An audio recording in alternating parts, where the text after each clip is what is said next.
Amém, gente. Ó, eu quero compartilhar algo com você que alguns aqui já sabem, né? De vez em quando eu gasto uns bons momentos tomando surra de Jesus, e aí, no final de tudo, isso vira reflexão. Hoje, um irmão lá de Araguari, ele me chamou aqui e respondendo um status que eu postei, né? Eu tinha postado a respeito de a chamada aqui para o culto, né?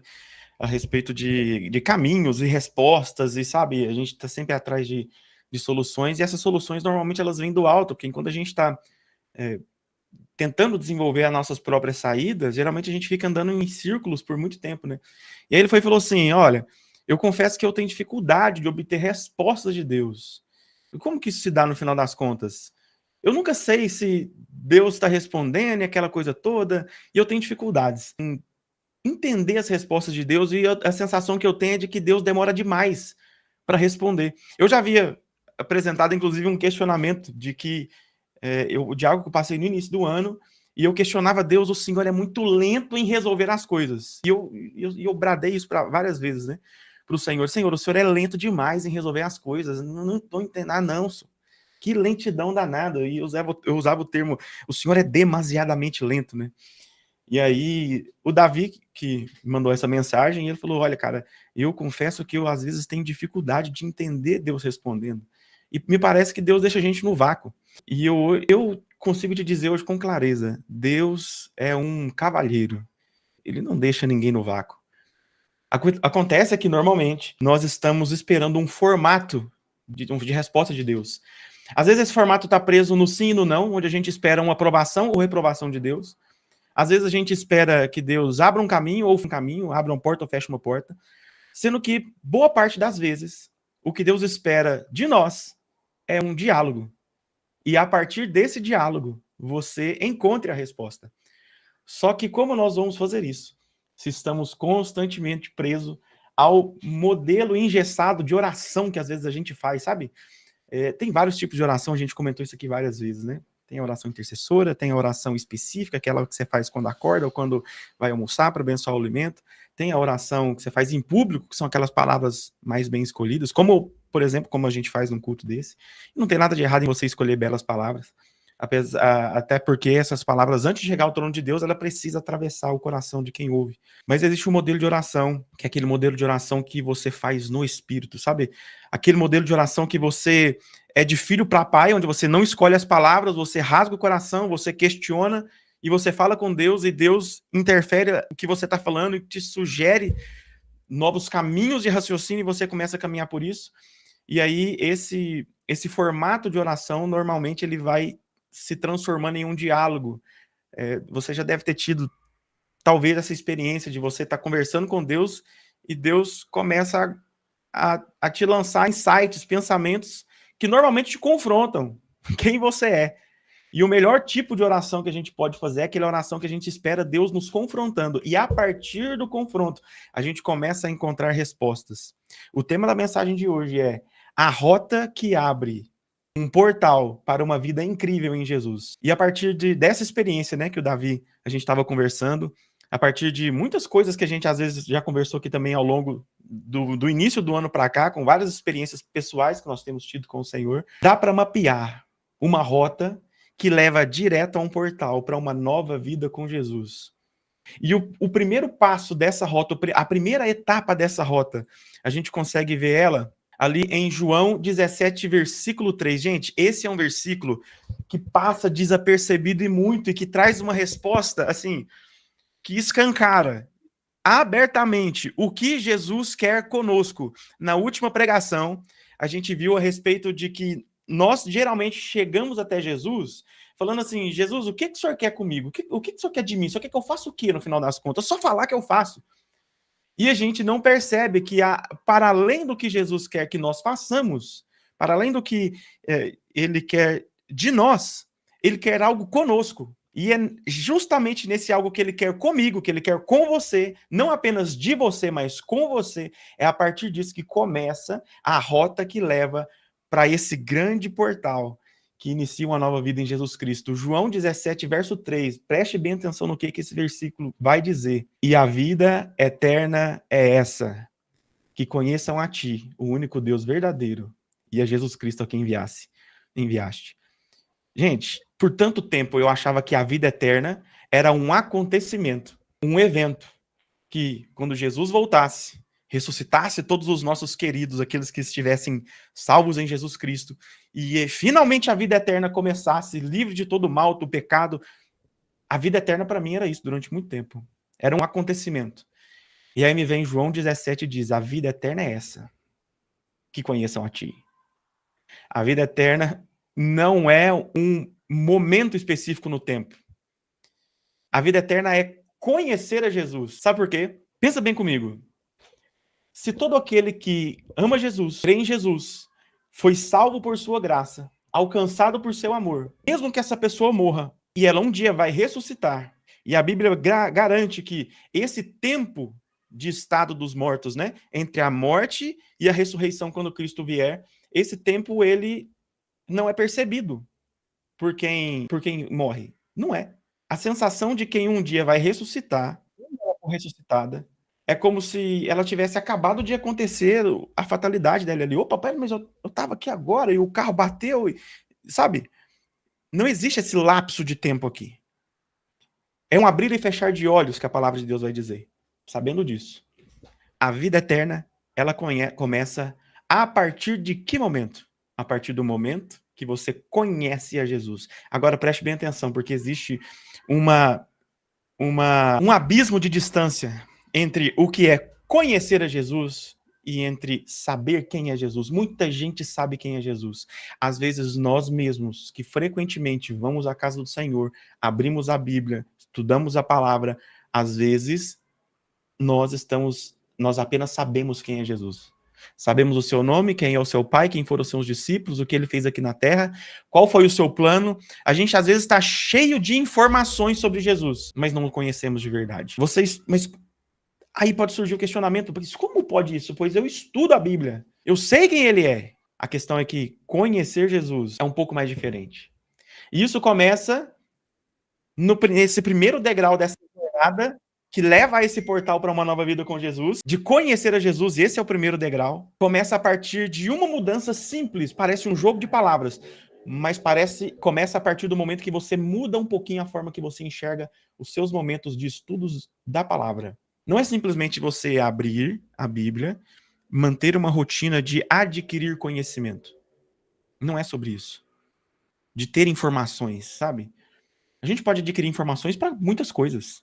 Você pode adquirir informação para você passar num concurso, fazer uma prova, um vestibular, fazer um TCC. Você precisa decorar aquela informação e não necessariamente você precisa acreditar nela e viver ela de corpo e alma. Não, a informação você tem e pronto. Mas quando você quer de fato subir esse primeiro degrau dessa escada que leva até esse portal para uma nova vida em Jesus, você precisa agora estudar a palavra com uma intenção. Preste bem atenção. Estudar a palavra com a intenção de conhecer Jesus. É muito mais do que você apenas ler e folhear e ouvir e descobrir as histórias da Bíblia. Não, não. É um ato de você abrir as escrituras e a cada linha que você lê, você ter a intenção de conhecer Jesus. Percebe a diferença entre você apenas ler para conhecer a história e ler para conhecer Jesus? Eu quero investigar a palavra, porque eu quero conhecer esse Jesus. E nas escrituras, Jesus vai vai manifestar esse conhecimento a seu respeito de algumas formas principais. Primeiro, através de momentos onde o próprio Deus, no Antigo Testamento, ou o próprio Jesus fala. Segundo, através de como o povo de Deus aí reagia. E aí você tem dois modelos de aprendizado nas histórias de como o povo de Deus agia e reagia. Por exemplo, e por contraste. Davi, por exemplo, em vários momentos da história dele, ele nos deu muitos bons modelos de comportamento. Em outros momentos você vai aprender com Davi por contraste. Entende?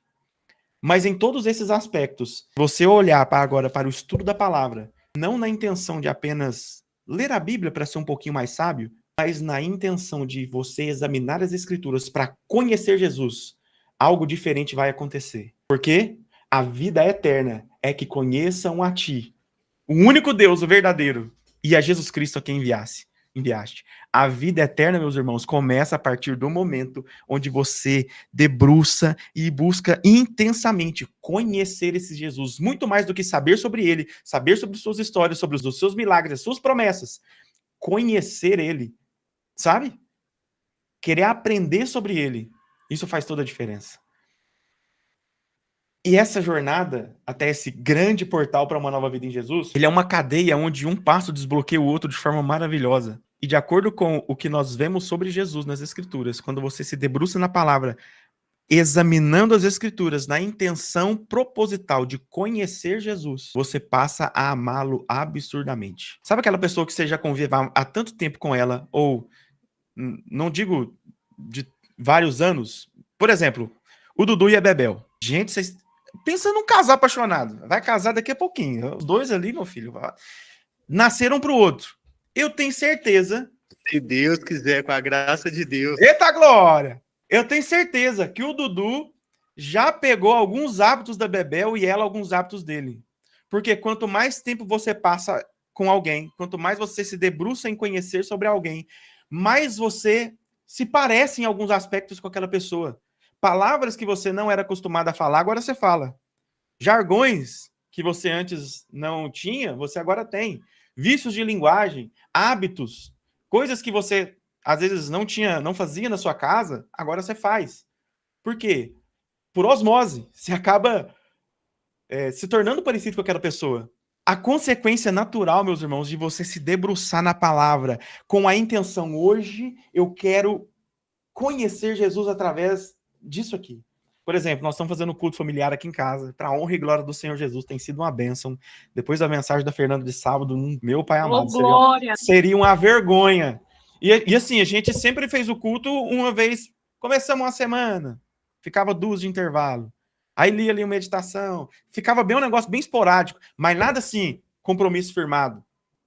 E um dia eu quero chegar aqui e contar a história de que, olha, estamos há 7 meses ininterruptos fazendo culto familiar. Mas, enfim, nós estamos, por exemplo, estudando o livro de Isaías, todo dia de manhãzinha. A gente acorda, e antes da Aninha sair para o serviço, que como eu trabalho em casa, eu não saio, e a gente estuda o livro de Isaías, um capítulo por dia. Já na intenção, nós queremos conhecer quem é Jesus, dessa vez no livro de Isaías. Não queremos apenas ler para poder falar, fizemos o culto familiar. Não, não. Nós estamos completamente interessados em conhecer Jesus no livro de Isaías. A forma como que Deus lidava com o seu povo ali. A forma como que ele repreendia o seu povo, trazendo para a nossa vida pessoal a repreensão. E à medida que nós vamos conhecendo esse Jesus, nós vamos o amando cada vez mais, porque quanto mais você descobre sobre ele, mais você o ama. A Bebel, quanto mais ela descobre sobre o Dudu, mais ela ama ele. Eu que só assisto os stories, já tô amando o Dudu. Quanto mais ela que tá convivendo com ele. Entende? Se Deus quiser, sério, vai ser assim mesmo. Oxi, rapaz. Eu dou vontade de fazer, não, tem que colocar esse cara, tem que ser amigo dele, pelo menos. E aí, no final das contas, quanto mais você conhece alguém, mais você ama essa pessoa. E quanto mais você ama essa pessoa, vamos colocar Jesus aqui já no exemplo direto, quanto mais você ama Jesus, mais o seu coração arde de paixão, desesperadamente, Senhor, eu preciso fazer algo pelo Senhor. E aí é onde nosso coração se abre e se deixa ser editável, para que Jesus faça a vontade dele na nossa vida. E aí essa ideia de ser obediente, fazer as coisas, deixa de ser um fardo e você finalmente consegue entender o que Jesus disse quando ele fala, eis que o meu jugo é suave e o meu fardo é leve. Gente, o fardo é leve só para quem ama Jesus, porque o seu coração queima de vontade de fazer o que ele quer que você faça. Do contrário, se você, acredita que amar a Deus é obedecê-lo, é o contrário. Amar Jesus produz obediência. Não é obedecer Jesus que produz amor. Tanta gente ao longo de tantas eras tentaram amar Jesus a partir da obediência. E não é, meus irmãos. Você ama Jesus a partir do momento que você começa a conhecê-lo pessoalmente e profundamente. Essa escada que a gente está desenhando aqui, ela tem uma ordem, muito precisa para que as coisas aconteçam, porque uma coisa que sai fora do lugar quebra o ciclo. Obediência não gera amor. É o contrário. Por isso nós nem falamos de obediência agora. Nós estamos falando de você se debruçar para conhecer Jesus. Só então você começa a amá-lo desesperadamente e nasce em você o desejo de querer fazer a vontade dele. Por isso que não adianta muita coisa a gente querer exigir que as pessoas obedeçam a Jesus, façam as coisas de acordo com o que o manual escreve, sabe? Tenham um bom comportamento, uma boa aparência, mas no final das contas elas não amam Jesus. Pessoas assim crescem frustradas, porque obediência não gera relacionamento. A obediência tem o seu lugar no papel da vida do cristão. Mas se ela chega em primeiro lugar, a gente perde a chance das pessoas viverem de fato o que Jesus tem para elas, do amor que ele tem para oferecer para elas, sabe? Então você conhece Jesus primeiro. Ao você conhecê-lo, debruçando na palavra para conhecer Jesus intencionalmente, você passa a amar esse Jesus desesperadamente. Amando Jesus, você começa agora a abrir o seu coração. Senhor, faz em mim morada, o Senhor quer de mim. É aí que o que o Senhor quer de mim faz sentido, porque agora você já entendeu o que ele quer com você. Entende? E quando você começa agora a por amor, porque você quer, não porque te mandaram, mas porque você está com vontade de fazer o que ele pede, começa a acontecer algo extraordinário. Você começa a se parecer com Jesus. E aí, meus irmãos, quando você começa a se parecer com Jesus, quando você começa a gostar do que ele gosta, pensar do jeito que ele pensa, gostar dos outros, amar os outros como ele ama. Não dá para amar os outros, minha gente, sem amar Jesus primeiro. Não dá. Se você não é um completamente louco, apaixonado por Jesus, vai ser difícil para você digerir o amor ao próximo, especialmente aqueles que pensam diferente de você. Vai ser difícil. Você vai amar assim, ó, sabe, na teoria. Porque na prática vai queimar aquele ódio e a vontade de descer a cacetada na cabeça do irmão. Porque você não entendeu ainda o que é amar Jesus. Você aprendeu a obedecer às suas regras, aprendeu a gostar das promessas dele. Mas se você não amá-lo de verdade, desesperadamente, a vida cristã que você vai produzir é uma vida que você vai facilmente abandonar e trocar por qualquer coisa. E mais, quando você pregar o evangelho aos outros, você vai ensinar esse tipo de cristianismo que você até então tem vivido. Mas quando você ama Jesus desesperadamente, porque você debruça na palavra, na intenção de conhecê-lo, as coisas mudam. Você apaixona por ele. E uma vez que você apaixona, que é o segundo degrau, né? Você conhece Jesus, você passa a amá-lo. Uma vez que você passa a amá-lo, você quer fazer o que ele pede. Fazendo o que ele pede, você começa a se parecer com ele, parecendo com ele, gostando do que ele gosta. Aí, meus irmãos, aí não dá para explicar o que dá para acontecer na sua vida. Porque Jesus disse, olha, se vocês pedirem qualquer coisa, eu vou fazer. Mas em qual condição? De pedir de acordo com a vontade dele. Porque ele sabe o melhor caminho. Não adianta você achar que o seu plano é magnífico. E que não, eu quero que seja desse jeito, porque para mim vai ser dar bom assim, assim. Ok, queridão, mas Deus enxerga coisas que você não enxerga. Então, começa a pedir a Deus, Senhor, me deixa enxergar e querer pedir aquilo que o Senhor pediria. O que eu pediria se eu enxergasse o que o Senhor enxerga. Se eu ouvisse o que o Senhor ouve. Se eu tivesse acesso às informações que o Senhor tem. Me deixa pedir isso, Deus. E aí, quando você se coloca na posição de alguém que é vulnerável, que não confia em si mesmo e não sabe o que quer, você abre espaço para que o Espírito Santo faça a obra em você de editar o seu ser e tornar você cada vez mais parecido com ele. E uma vez mais parecido com ele, gostando do que ele gosta, meus irmãos, você começa a experimentar o que Jesus disse lá em João 15, verso 11. Eu tenho dito essas palavras para que a minha alegria esteja com vocês, a alegria de vocês seja completa. No final de tudo, o que nós mais queremos é acertar a vida, viver em paz e viver feliz. Ter as contas pagas, porque no final das contas, na nossa cabeça, tendo as contas pagas, a gente vive em paz. E viver em paz sobra espaço para a gente desfrutar da vida. Jesus Cristo em nenhum momento propôs um modelo de vida ou um modelo de agir na sua vida para avacalhar a sua vida. Ele não quer desgraçar a sua vida. Os planos de Deus são de paz, não são planos de mal.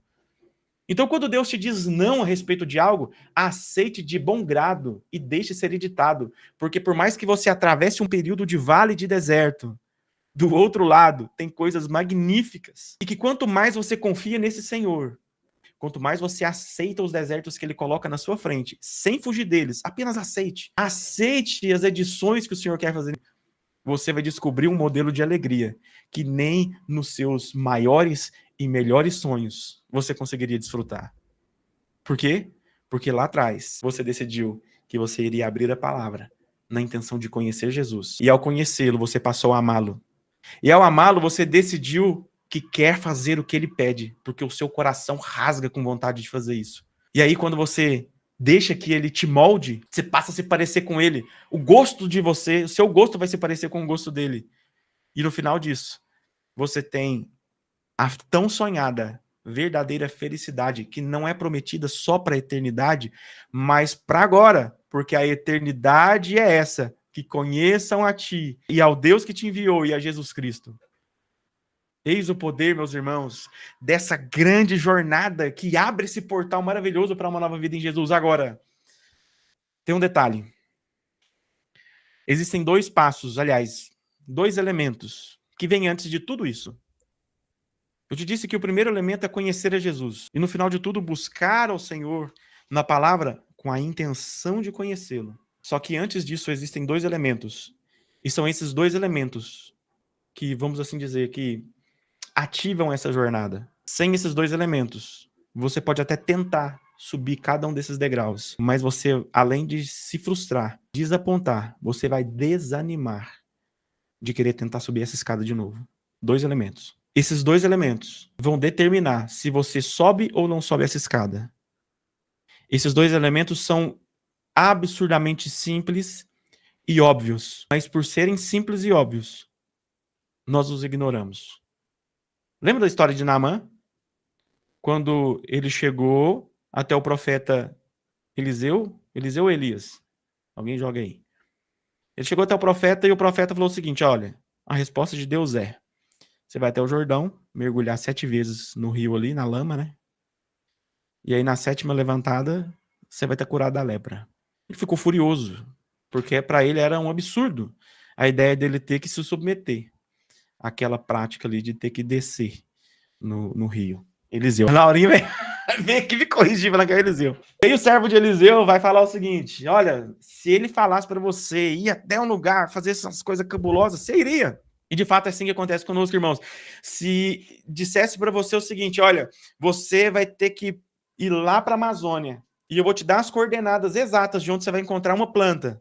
Ah, não sei mexer com bússolas. Vai para o YouTube e vai aprender. O que você vai ter é as coordenadas de você precisa ter esse lugar. Encontrar uma planta de folha roxa e a flor dele é verde-limão, fluorescente. Você vai pegar essa folha, vai fazer um chá e vai tomar. E tudo na sua vida vai melhorar. Meus irmãos, por mais que você não conseguisse fazer isso agora, você ia começar a sonhar com essa viagem. Você ia planejar umas férias daqui uns 2, 3 anos. Você ia seguir a sua vida na esperança de, cara, e se eu achasse essa flor, hein? Ah, não tem dinheiro para ir, mas, cara, e se eu achasse? E você começa a rascunhar todo um plano ali inconsciente. Porque a gente gosta de coisas difíceis. Só que os planos do Senhor, eles são acessíveis a qualquer pessoa. E eles são simples. E não entra na nossa cabeça de que coisas simples podem desencadear acontecimentos grandiosos. Esses 2 elementos. A hora que eu falar eles, você vai falar assim, ah, não é isso? Sim, é isso. Porque o que Deus coloca como um requisito é simples. Mas é requisito mesmo. Esse aqui é requisito. Sem esses 2 elementos, esquece essa escada maravilhosa que te leva a uma nova vida em Jesus. 2 elementos. Primeiro deles, tempo.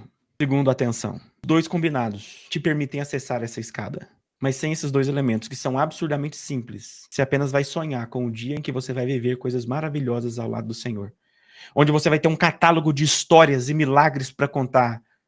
Você jamais vai imaginar que em 6 meses Deus vai fazer tantos milagres na sua vida que você vai ficar admirado de como você viveu os seus 30 e poucos anos sem desfrutar de tamanha experiência íntima com o Senhor. Onde a cada uma resposta, a cada situação um milagre, sabe? A cada confronto uma nova versão de si mesmo. Não adianta você dedicar apenas tempo. Quantas vezes você já abriu a palavra para ler, você gastou ali uns 15, 20 minutos no máximo e não deu em nada, porque a sua atenção não estava ali. Tempo e atenção. Às vezes você até dedica atenção, mas não é pelo tempo suficiente. O que o Senhor quer e espera de você é que você o conheça. E para isso você precisa dedicar tempo e atenção de qualidade para se debruçar na palavra e começar a conhecer Jesus. Enquanto você o conhece, você vai se apaixonar por ele. Enquanto se apaixona, você vai desejar ser editado e moldado por ele. E aí você vai começar a pensar do jeito que ele pensa, gostar do que ele gosta. E você vai começar a desfrutar da verdadeira alegria, porque agora até os seus pedidos mudaram. E, aliás, eles não só mudaram, mas passaram a ser atendidos com mais frequência. E você finalmente vai descobrir o que é a verdadeira alegria, aquela alegria completa que Jesus Cristo disse. E eu te digo mais, se você experimentar um dia esse modelo de vida ao lado de Jesus, e por qualquer motivo, você fechar e ignorar os dois elementos simples que ativam essa escada, tempo e atenção, você vai ver que vai tudo por água abaixo. Você pode ter vivido uma experiência incrível ontem. Se hoje você não oferece ao Senhor tempo e atenção, hoje você já sente a diferença da perda. Sim ou não? Quantas vezes você já esteve próximo, pertinho de Jesus, e por um descuido, em determinado dia, você não ofereceu tempo e atenção para Ele, e parece que tudo foi desmoronando. João 15, verso 4, a gente encerra com ele. Permaneçam em mim, e eu permanecerei em vocês. Assim como um ramo não pode produzir fruto por si mesmo, se não permanecer na videira, vocês também não poderão produzir fruto se não permanecerem em mim, disse Jesus. Tempo e atenção. Esses são os primeiros passos. Você não vai conseguir amar Jesus, você não vai conseguir viver a verdadeira alegria. Não se conquista essas coisas indo direto para aquele degrau. Você só chega nele se tiver conquistado o anterior. Você só ama Jesus se tiver primeiro se dedicado em querer conhecê-lo. Você só se parece com Jesus se estiver o amando o suficiente para se permitir ser editado. Você só desfruta da verdadeira alegria se você estiver em plena comunhão com Ele, a ponto dele dizer o que e você fazer porque você quer. E agora você pensa como Ele pensa, do que Ele gosta. É uma estrada maravilhosa, é uma escada maravilhosa. Mas quando a gente abre mão do tempo e da atenção, a gente joga toda a beleza que nós já vivemos e poderíamos ainda viver ao lado do Senhor Jesus. Que você possa decidir gastar tempo de qualidade com esse Jesus, empenhado em conhecê-lo cada vez mais. E acrescente em sua oração: Senhor, eu quero ser um louco apaixonado por Ti. Me ensina a Te amar, Senhor. Me ensina a Te amar, porque eu apenas gosto do Senhor. Você quer acrescentar isso na sua oração? Eu te convido agora a você cantar um hino junto comigo. Essa canção ela fala de uma mulher que encontrou esse Jesus e encontrou nele respostas que ela procurava. Ela procurou isso em muitas coisas, em vários relacionamentos, não encontrou. Mas quando ela viu a fonte, olhou a fonte, conheceu a fonte, ela passou a amar a fonte, se permitiu ser editada pela fonte. E ela começou a desfrutar uma verdadeira alegria que ela nunca viveu antes, porque ela achou a fonte e gastou tempo e atenção com a fonte. Sim, é maravilhoso. E nós vamos cantar juntos.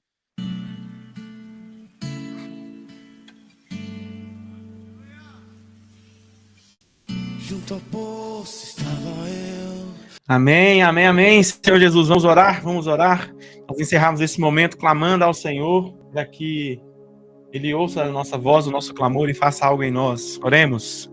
Senhor grandioso, muito, Senhor, obrigado por, Senhor, nos se revelar a nós com tanta clareza, com tanta precisão. O Senhor é o maior interessado em salvar cada um de nós aqui.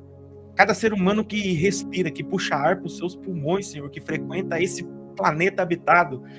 É do seu interesse, ó Deus, que essas pessoas te conheçam e que te amem. Porque o Senhor já nos amou primeiro, já pagou o maior preço. Já fez absolutamente tudo o que precisava ser fácil, a parte difícil, a parte dolorosa, o Senhor já fez. O que nos resta para nós, Senhor, é a parte dolorosa apenas de desfazermos quem somos. Ó Deus, que o Senhor possa, de forma poderosa, Senhor, e amorosa, como o Senhor sempre faz, se manifestar a cada um de nós, na sua individualidade. Cada um, Senhor, com o jeitinho que o Senhor sabe que mexe com o nosso coração. Nós nos fazemos sensíveis, Senhor, para receber as tuas instruções, para que o Senhor não só habite em nós, mas fale através de nós, conviva através de nós, Senhor, frequente os lugares conosco, que as pessoas, ao ouvir a nossa voz, Senhor, sejam incapazes de reconhecer quem é que está falando, se nós somos o Senhor. Ó Deus, nós queremos tanto viver diariamente essas promessas. Nós, por vezes, nós colhemos fragmentos dessas experiências, mas nós queremos que seja constante, nós queremos mais. Por isso, ó Deus, diariamente, Nós abrimos espaço na nossa vida para que o Senhor nos incomode. Sempre que o nosso tempo e a nossa atenção estiverem em porque deles dependem toda essa jornada maravilhosa que leva para uma nova vida, Senhor, através de nós, bênçãos para os outros. E que o nosso comportamento, as nossas palavras, as nossas ações sejam sempre ditas e realizadas na intenção de que outras pessoas conheçam a Ti. É que chegue o momento onde nós vamos falar de Ti abertamente, Senhor. Ajuda-nos a ter a plena consciência de que estamos preparando o caminho, preparando o terreno para plantar a semente. Em nome de Jesus, Senhor, nós entregamos a nossa vida em Tuas mãos para que seja guiada por Ti. Desfaz quem somos, Deus.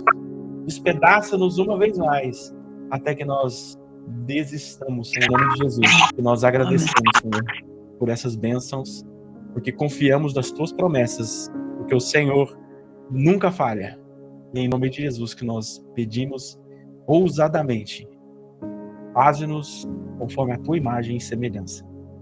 É por Jesus, Senhor. Amém. Amém, meus irmãos. Boa noite a todos. Até quarta-feira que vem. Se você está na cidade,